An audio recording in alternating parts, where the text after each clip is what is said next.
नमस्कार, मी डॉक्टर सचिन झांबरे. आज आहे मार्गशीर्ष पौर्णिमा. मार्गशीर्ष पौर्णिमेला आई रेणुका म्हणजे सौंदतीमध्ये तिला कर्नाटकमध्ये तिला यल्लम्मा म्हणतात. मेन ठिकाण सौंदती. तर तिची आज बांगडी फुटते. तर बांगडी फोडण्याचं कारण असं की जेव्हा जमदग्नीबरोबर रेणुका संसार करत होती तेव्हा त्यांच्याकडे कामधेनू होती आणि तो कार्तिवीर्य राजा होता. त्यांनी त्यांच्या आश्रमामध्ये की काय कामधेनूची त्यांनी अपेक्षा केली. कामधेनूची अपेक्षा केल्यानंतर जमदग्नी ऋषी म्हटले की ह्या राजाला जर कामधेनू भेटली तर हा पूर्ण पृथ्वीवरती राज्य करेल. त्यांनी कामधेनू दिली नाही. त्यामुळे त्यांनी युद्ध केलं जमदग्नीबरोबर आणि जमदग्नींना त्यांनी युद्धामध्ये ठार झाले. ते ठार झाल्यामुळं रेणुकेला तिथं वैधव्य प्राप्त झालं आणि तिला रणकी असे म्हणतात. त्यामुळे ह्या पौर्णिमेला रणकी म्हणतात, कारण की मार्गशीर्ष पौर्णिमेला तिचा हा सोहळा झाला. आता मार्गशीर्ष रणकी पौर्णिमेला बांगडी कोणी फोडावी? आजकाल जिकडं तिकडं कोणी बांगडी फुकतंय, कोणी काही करतंय, तर हे चुकीचं चाललंय. लक्षात ठेवा, बांगडी फोडावी फक्त बाळ जोगतीने की जी देवाला लहानपणी सोडलेली आहे, आणि बांगडी फोडावी बाळ जोगत्याने जो खरंच यल्लम्माचे त्याला दर्शन आहे, यल्लम्माची महापरडी घेतली त्यांनीच बांगडी फोडावी. सवाष्णी बाईंनी कधीही बांगडी फोडू नये, पोरांनी कधीही बांगडी फोडू नये. आणि इव्हन तो जो बांगडी फोडण्याचा कारण त्याला कीच म्हणतात, तो कीच कुणीही पाहू नये. सवाशीन बाईंनी पाहू नये, मुलांनी पाहू नये, पुरुषांनी सुद्धा तो पाहू नये, कारण की ती अशुभ घटना आहे. बाई बांगडी कुठे फोडती तर ती पुरुष आपल्या नवरा गेल्यानंतर त्याच्या मड्यावरती फोडती आणि ती स्मशानभूमीमध्ये. ॲक्च्युली कीच म्हणजे ही स्मशानभूमीचे लक्षात ठेवा, कारण की ती सती जाती आपल्या पतीबरोबर, म्हणून तिथं ती बांगडी फुटते. तर बांगडी ही फोडावी फक्त बाळ जोगतीने आणि बाळ जोगत्याने.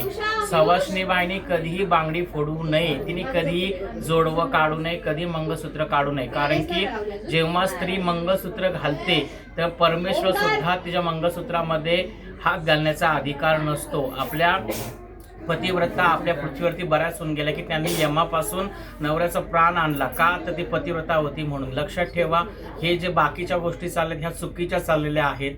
आणि शक्यतो किचाचे रील्स व्हिडिओ हे काढूही नाही, कारण की रेणुकेचं ते वैधव्य गेले, ती दुःखद घटना झाली आहे. म्हणून आपण एक बाबा तिने जो ते वैधव्य आहे ते जनजोगत्याला वाटून दिलेलं आहे.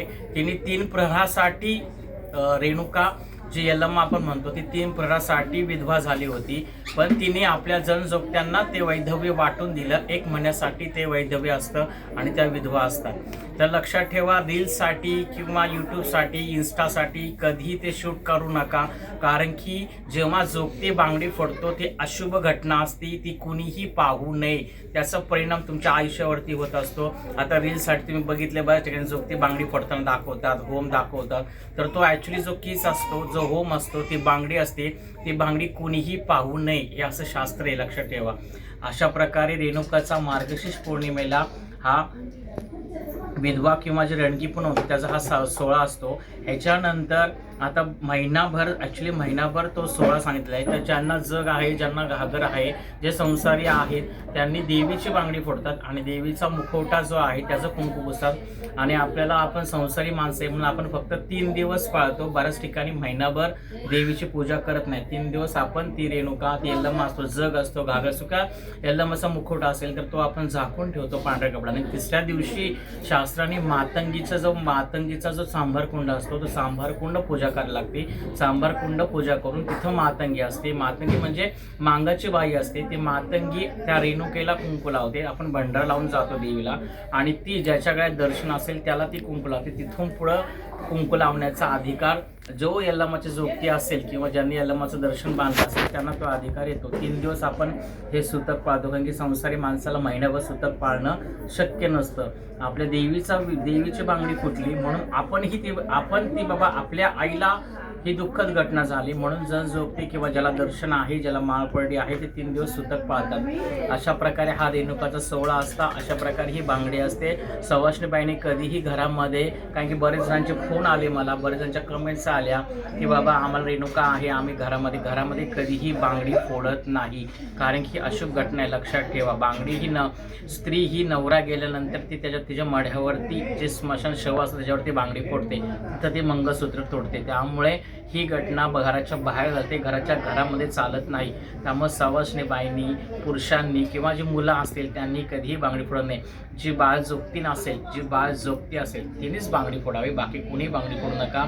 हा काही मनाला येईल तसं कारभार करू नका. आणि रेणुका ही कोणी घ्यायची, ज्याच्या कुळाला यल्लम्मा आहे त्यानेच यल्लम्मा घ्यायची, कारण की तिचा खूप सोहळा असतो, तो आपल्याला जमत नाही. तुमचं कुलदेव सोडून, मी जसे मागच्या व्हिडिओमध्ये सांगितलेलं आहे की कुलदेव सोडून दुसरं कुठल्याही देवाची उपासना करायचं नाही, हे गुरुचरित्रामध्ये दिले. जर तुम्ही तुमच्या कुलदेवता सोडून दुसऱ्या देवाची जर उपासना करता, तुम्ही छांडा येऊन जाता, हे गुरुचरित्रामध्ये लिहिलेलं आहे. त्यामुळे तुम्ही ज्यांना कुलदेवत यल्लम्मा आहे त्यानेच, ज्याच्या कुळाला रेणुका आहे त्यानेच हे रेणुकाला घ्या. रेणुकाचे जग जे असेल, जग घेणं पण सोपं नाही, कारण की जग हा पिढ्यानपिढ्या राहतो. जर तो माणूस गेल्यानंतर त्या देवाचं काय करायचं हा फार मोठा प्रश्न लोकांच्या समोर उभा राहतो. बरेच जण आपल्याला घागर घेताना दिसतात, जग घेताना दिसतात, पण एवढं सोपं नाही. कुठलाही देव हाऊस म्हणून कधीही घ्यायचा नाही, त्याचा परिणाम तुमच्या घरावरती होत असतो. जर तुमची उपासना जर तिची व्यवस्थित झाली नाही, तिचा मानपान जर व्यवस्थित झाला नाही, तर हा त्रास तुमच्या घराला आणि तुमच्या पूर्ण कुळाला त्रास होतो. जर तुमचं कुलदेवत जर यल्लम्मा असेल, तुमच्या गादीलाच यल्लम्मा असेल, तरच ती यल्लम्मा घ्यावी, विनाकारण कुठलंही दैवत घेऊ नये. हे असं गुरुचरित्र ही मागच्या व्हिडिओ मी सांगितलं आहे.